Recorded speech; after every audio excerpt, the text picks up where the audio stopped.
The last words of 8 famous dictators. 1. Muammar Gaddafi. What did I do to you? Gaddafi ruled Libya for 42 years. In 2011, the country was engulfed by a civil war. After NATO intervened, Gaddafi was forced to flee. He was captured by insurgents. They beat him up and then shot him. Gaddafi died in an ambulance on the way to the hospital. 2. Nicolae Ceausescu. Long live the Socialist Republic of Romania, independent and free. Ceausescu ruled communist Romania for 24 years. In 1989, the country erupted in protests. Ceausescu ordered the army to open fire, but the military changed sides. Ceausescu and his wife Elena were arrested while trying to flee. They were quickly tried and executed on December 25, 1989. The execution was shown on Romanian TV. 3. Zulfikar Ali Bhutto. Allah help me, for I am innocent.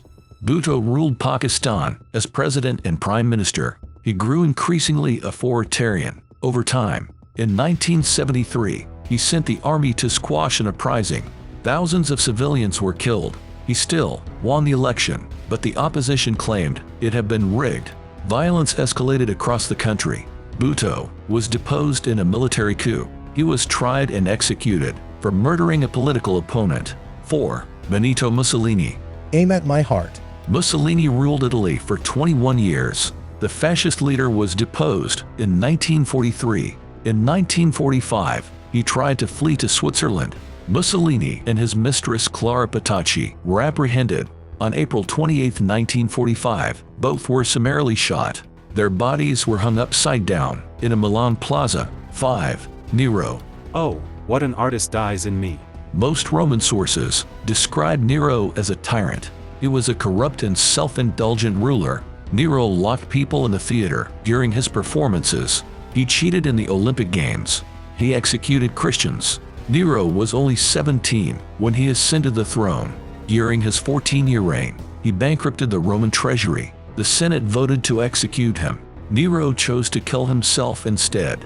His last words were spoken to a soldier who tried to save him. 6. Augusto Pinochet. Today, as my days draw to a close, I want to make it clear that I love my country more than anything.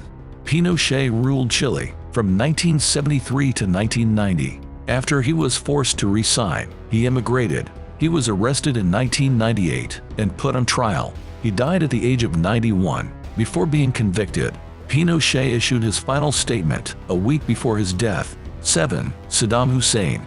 I testify that there is no deity but God, and I testify that Muhammad is the messenger of God. Saddam ruled Iraq for 24 years. In 2003, the U.S. invaded Iraq. Saddam fled but was captured. An Iraqi court found him guilty of crimes against humanity. Hussein was executed on December 30, 2006. He recited the Shahada twice before his death. Hussein died while saying Muhammad's name the second time. 8. Francisco Franco. Now that the time is near for me to stand in judgment before God Almighty, I ask that He look kindly upon me, since I have striven to live and to die as a good Catholic. The dictator ruled Spain for 36 years. Between 1939 and 1975, Franco transformed the country. Around 200,000 political dissidents were executed by militias. An additional 400,000 were imprisoned. Many died of malnutrition in concentration camps. Others were forced into slavery. Franco died of old age on November 20, 1975. He released his final statement a week before his death.